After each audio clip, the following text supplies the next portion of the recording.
The Agenda in the Summer with Nam Kiwanuka is made possible through generous philanthropic contributions from viewers like you. Thank you for supporting TVO's journalism. We are the 99%.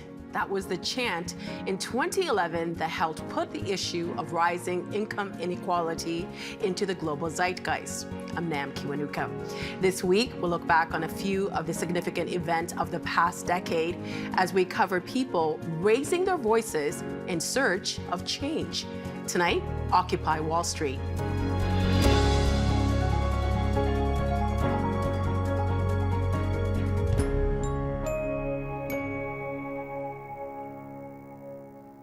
In September of 2011, protesters in New York City took to the streets and occupied a park in the financial district to oppose growing social and economic inequality. The movement came to be known as Occupy Wall Street, and it helped to frame the conversation around income inequality and about the influence of money in politics around the world. Economic populism then became a central theme of the 2016 U.S. presidential election that set the stage for Donald Trump against Hillary Clinton. Calls for a higher minimum wage is one of Occupy's lasting victories. The leaderless structure of Occupy has since been seen in other grassroots movements, such as Black Lives Matter. Here's our conversation from October 2011, when protesters were still occupying Wall Street. Kobe, I want to start with you, since you're right in the thick of this thing. The financial crisis that is supposedly the foundation of all of these protests is 3 years behind us already. People did not take to the streets then the way they are now. So why is this happening now? First of all, thank you for having me. I think that the general answer for that is the inspiration that we have from Egypt, from Tunisia, from Israel, from other countries, and that kind of gave a backwind for the undercurrent situation in this country. So people saw that it's possible, although there is a completely different situation, but we here trying to fight a different tyranny, the tyranny of the corporate. And it just gave us more inspiration that it's possible, and people can just come to the street and engage in the political process again and try to restore democracy and fight corruption. Do I understand this right, Kobe, that Americans are being inspired by demonstrators in the Middle East, and that's why it is happening here? I personally believe so. The problem, as you said, the problem were there 3 years ago, so why now? Because for so many Americans, millions of Americans have been watching what happened in Egypt and what happened in Tunisia, and that kind of show that, another countries and other people fighting for the rights, and what's going on here, why we are not fighting. And you know, it started very small. I remember the second day we were 40 people going on Wall Street, and 2 weeks later we were 30,000. So that means that the spirit is here. We just need to catalyze it and mobilize more people. Okay, let me get Todd on that. He's quite right. This started out as something that certainly was portrayed in mass media as being rather insignificant, and it's way bigger now. What's changed? Well, I have a second reason why I think it's happening now. I completely agree about the inspiration of the demonstrations and the overthrows in the Middle East. I think also, if Obama had lost the '08 election and John McCain had been president, this might well have happened 2 years ago. I think that a number of the people I've talked to in the park were in the Boston equivalent, which I just came back from, actually were involved in the '08 election, had high hopes, probably stratospherically, absurdly high about what Obama would accomplish, gave him the benefit of the doubt, more or less went back to normal, and then only now that he's sort of worn out his welcome with the left, have they felt liberated to do what they're doing. Okay, Betsy, let me put this follow-up to you then. For those that are in the thick of this thing, and by that I mean the demonstrators, I mean people in the Twitterverse, people in social media, this is a very big deal, and this flame looks like it's burning very brightly. But put it into context, in terms of where kind of most of Middle America is today. Is this as big a deal for them? Well, I think it's pretty remarkable that there was just a poll yesterday that was taken comparing mainstream American support for the Occupy movements and the Tea Party. And Occupy received twice as much support from everyday Americans. Now, that's not to say that a lot of the people who feel rage at what's happened in this country about the loss of the American dream and their sort of frustration with the economy, they're not the same people necessarily as those that are camped out down in Zuccotti Park, but they still have a tremendous amount of sympathy for what these protesters are doing. Let me get you on that same thing, Janet. How do you gauge how long the tentacles of this thing are into sort of Mr. and Mrs. Everyday America, Mr. and Mrs. Everyday Canada? Well, I think that, as others have said, this eruption didn't come out of nowhere. I think it has long roots. I think what we're seeing here is a convergence of many grievances, many activisms, many struggles that are not just in the United States, that are actually very widespread internationally. I think also, I would say that this is a reappearance of the activist generation that we first saw in Seattle. And so this is 20 years ago, anti-globalization. Well, it's 12 years ago. That was percolating in the 1990s before it erupted so visibly in 1999. But I think we see this very similar modes of protest and organizing here. A very strong leadership by predominantly white student and youth movements initially, very strongly motivated by values of autonomism, self-organizing, self-management, participation, participatory democracy, a strong critique of representative democracy as it's functioning, and also a strong conviction that the key to both a democratic future, but also, I think, a sustainable and survivable future is the fact that people have to take things back into their own hands. Let me pick up on two words you just said there, representative democracy. And David, put this to you. They have chosen to occupy a park, a private park for that matter, in New York City. They have made Wall Street their primary target. But if unhappiness with representative democracy is a part of all of this, why isn't this happening on the Mall in Washington, or why isn't this happening in front of the White House, or something like that? Well, that's one of the most intriguing parts of all of this. That is to say that these young activists are, in a fundamental sense, throwing back a challenge even to governmental powers by way of saying, you're in the pockets of Wall Street. You do the bidding of corporate power and the banks in this country. You just bailed them out to the tune of trillions and trillions of dollars of their losses, and now you're cutting our health care. Now you're cutting our education. We're looking at mixed jobs for our future. So in fact, in many ways, this is part of the innovation of this movement, that they're saying just demonstrating outside government is not enough. We're going to the sources of real financial corporate power in this country, the people who call the tunes of our politicians. And in that way, they're rewriting the script of what popular protest is all about in a really interesting and exciting way. I want to make a point about the geography of this movement because, number one, it started with this call to occupy Wall Street, which is incredibly symbolic. But there was also almost instantaneously a taking up of that call to occupy in a very decentralized way. So, I checked Mother Jones' site this morning, and there are 190 Occupy sites now worldwide, the vast majority of them at the moment in the U.S. 190. And I think one of the most powerful things about the dynamic that's underway is that people are being invited to occupy public space in the communities where they live. It's not about Washington, although, by the way, there is a big Occupy effort happening right now in Washington. And it's where a organized, a pre-planned protest around war spending and the bailout has now converged into the Occupy movement. And they're now calling themselves Occupy whatever it is, Washington Plaza or whatever it's called. But they're not in Washington. It's just that they're also in many other places. And that's what's really, really dynamic about this. And it preserves this movement from being prematurely shut down. Betsy, how widespread do you believe the view in the United States is that essentially the American presidency, the American Congress is bought and paid for by big corporations and real folks don't have a shot?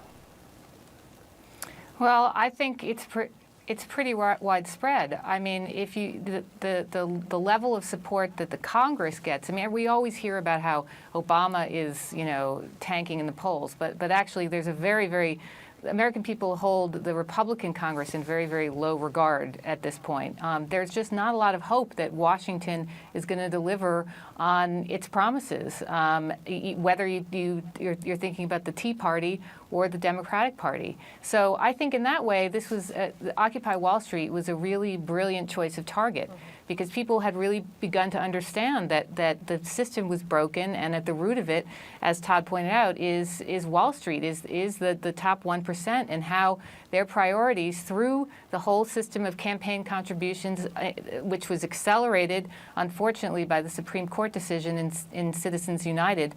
And there's a sense among, activists, professional activists, the so-called professional left, that there's really not a lot that can be accomplished in Washington.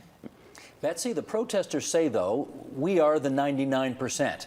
In other words, everybody, not the 1% in America who's got all the money, we're the other 99%.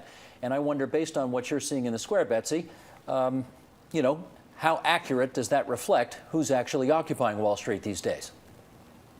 Well, I mean, the interesting thing is it's growing, right? And it's spreading, as we've noted. It's all over the country. It's also, last Wednesday, we saw a massive demonstration where many, many unions and community organizations came out and turned out. So I think it's really expanding. I would like to make one point on the question of the relationship of this protest to government. I think there is, as Janet pointed out, a really well-founded skepticism of the current political institutions that we have. On the other hand, government is really the only means we have to confront the power of the financial sector. It's the only that right now, as we talk, those very 1% forces in Washington are trying to gut the Dodd-Frank financial regulation. The only way we can possibly redistribute wealth in this country is by using the levers of government. So I think that, not to sound like a big government liberal, but I think that we can't lose sight of the importance of reclaiming our government for this cause. Let's hit it on the head here. Kobe, are you calling for a revolution? We calling for a revolution, but more in a system shift manner, not in a, upside down. We do want a significant change in the political structures, in the economic structures, and in our education structure. If that called revolution, so we'll call it revolution. But in my own opinion, we truly want, to deal with the social issue, to deal with the environment, to deal with the wars, to deal with the marginalized community. And if we need to create different systems or shift the system that are existing, we hopefully will do that in the coming months and years. David, I'm not suggesting they're calling for a Marie Antoinette off with their head revolution, but are they, in your understanding of that word, calling for a revolution? Well, I think in important senses, yes. But we need to understand that this is a new left in the making. Since the global financial crisis of 2008, the political terrain has shifted dramatically. This is part of a global youth revolt. It has been taking place in the streets of Spain, in the streets of Greece, in Tunisia and Egypt. It's happening right now in Chile with a massive student upheaval. This is something that's happening globally.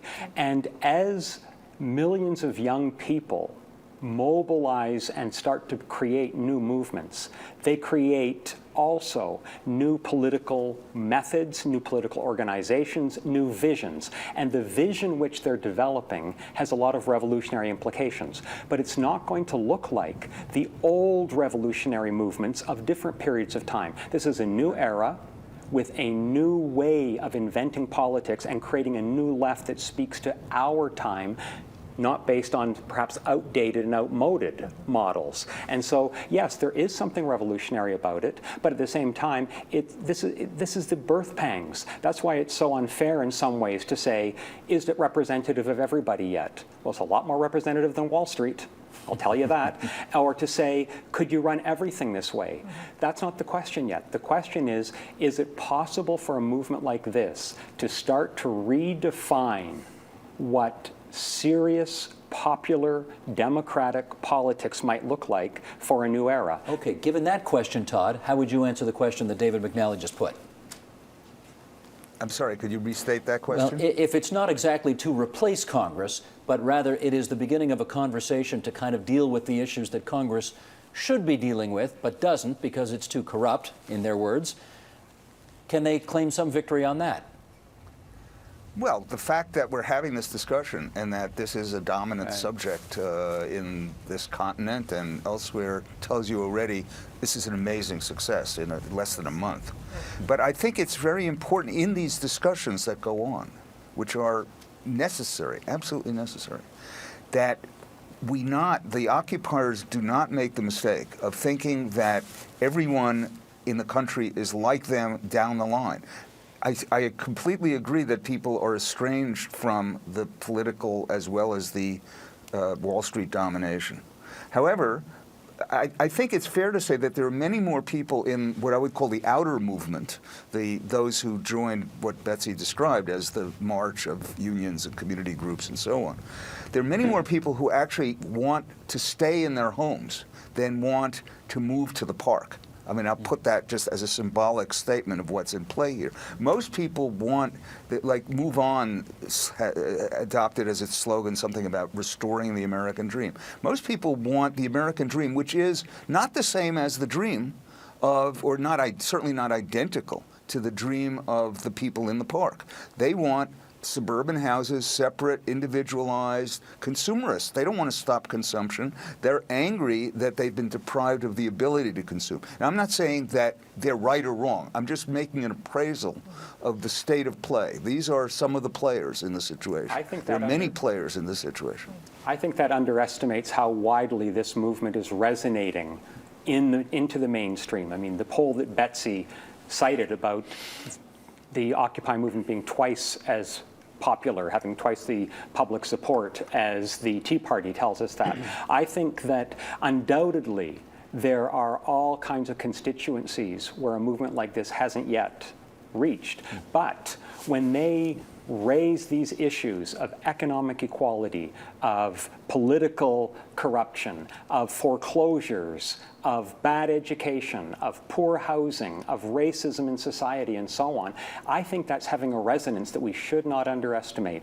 Janet, you want to follow up? I think Todd has a point. Stand by, Todd.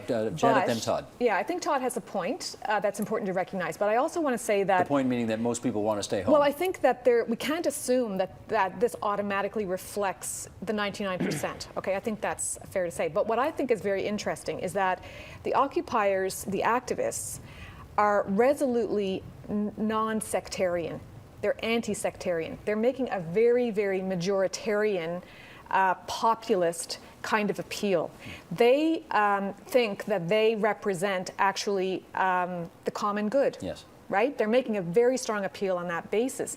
And they're not claiming to represent anybody. In fact, they're making those kinds of claims. But they are saying that what they are concerned about is about the common good and about a common future and the possibility of a common future. So I think and I agree with David that there's a lot of evidence of a lot of resonance, but there's also, there's a lot of plurality within this movement, which is to be expected, and it's part of its richness, and it's part of, its unwillingness to prematurely identify demands allows for a great kind of pluralism and a great convergence of many different kinds of discourses and many different kinds of demands to kind of come together and find themselves under now what is this very unifying banner, but allowing many kinds of activisms and indeed many kinds of political dispositions, including different political positions vis-a-vis Congress, vis-a-vis the existence of parties, etc. Let me just say one other thing about the revolution question. I think that the heart of the Occupy movement is a critique of the dominant civilization, in that it's raising very profound questions about a productivist society, about a militaristic society, about American imperial adventures in the world. You're anticipating Chapter 3 of our discussion, and we're not there yet. We're only at Chapter 2, so stand by. So That's I to don't come. think it's revolution in the traditional sense, Stand but by. there's That's something to very come. profound. Todd, I know you wanted to get in there with something before I move on. Yeah, a year ago, the Tea Party was identified with by 40% of American voters. Today, it's 20%. Why did it fall in half?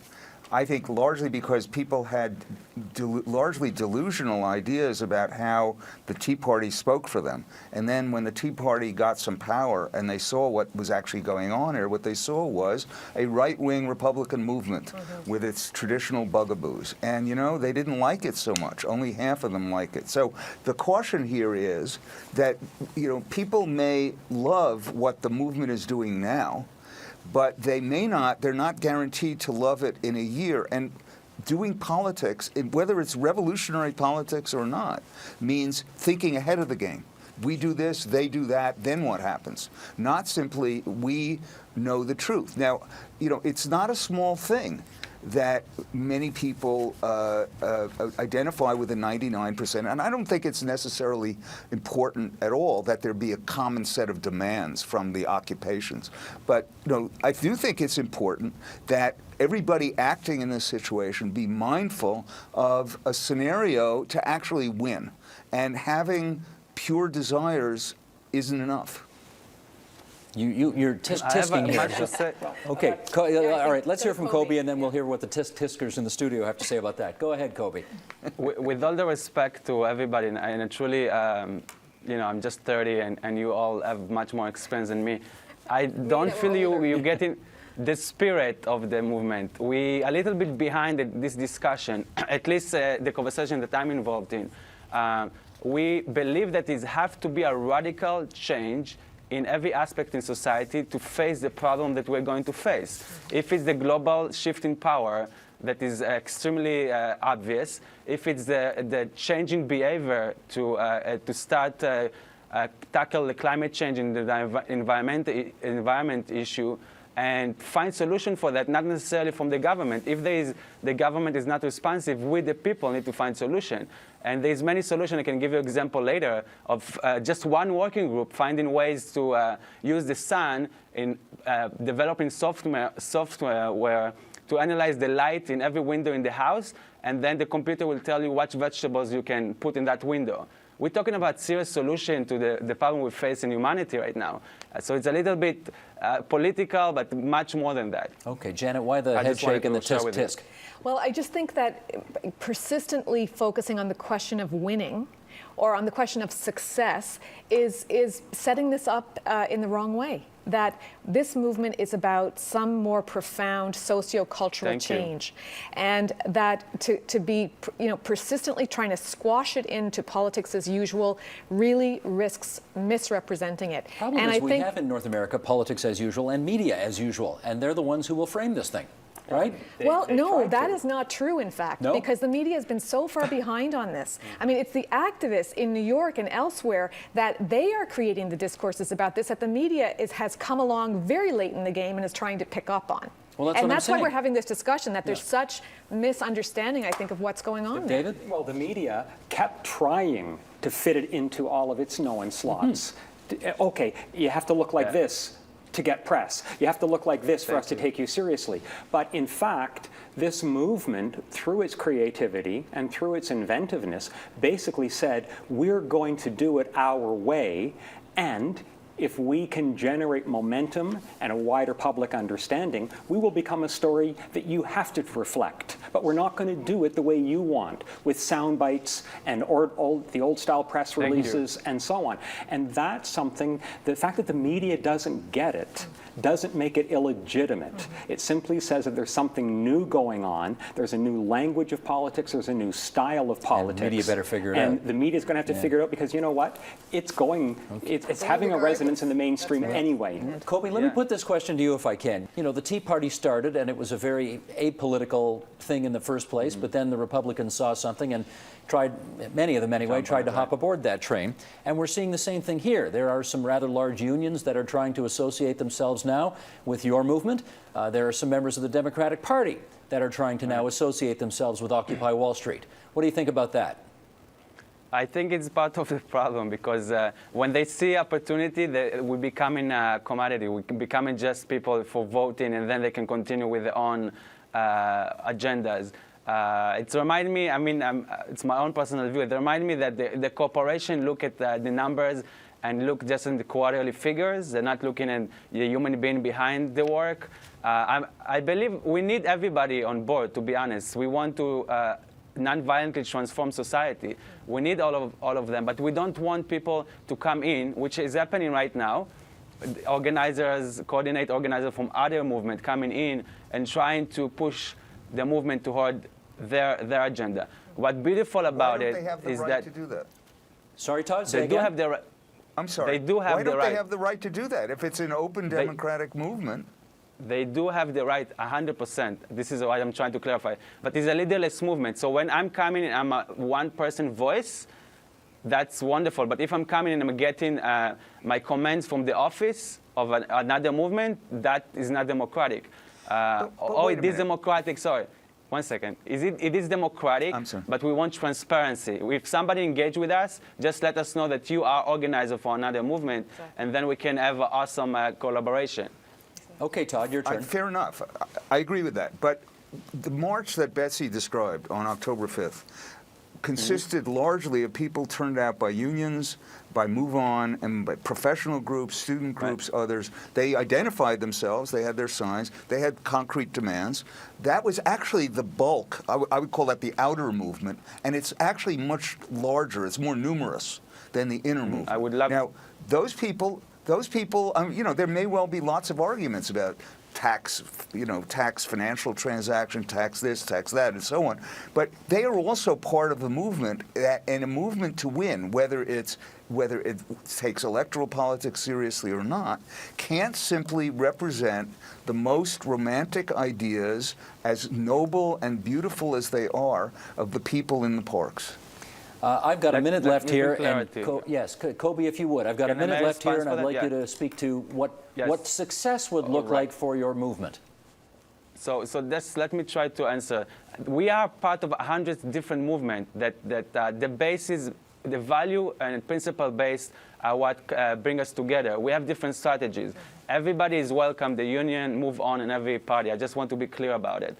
And success will be when we will have people on the street and they're shaking the structures that exist and having a serious social challenge to the existing institution until they are changing.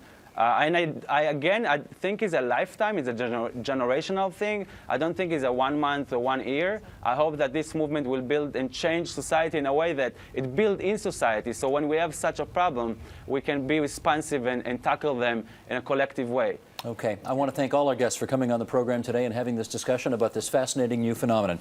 Starting with Todd Gitlin, the professor of journalism and sociology at Columbia University, Betsy Reed, executive editor of The Nation in one of our studios in New York, Kobe Skolnick, Occupy Wall Street protesters in our other, Toda Rabah. Also, Janet Conway, back here in our studio in Toronto from Brock University, David McNally, a professor of political science, York University. And that's it for tonight's agenda in the summer. Tomorrow, a conversation on the Indigenous rights movement, Idle No More. I'm Nam Kiwanuka. Thanks for watching TVO and for joining us online at tvo.org. And we'll see you again tomorrow. The Agenda in the Summer with Nam Kiwanuka is made possible through generous philanthropic contributions from viewers like you. Thank you for supporting TVO's journalism.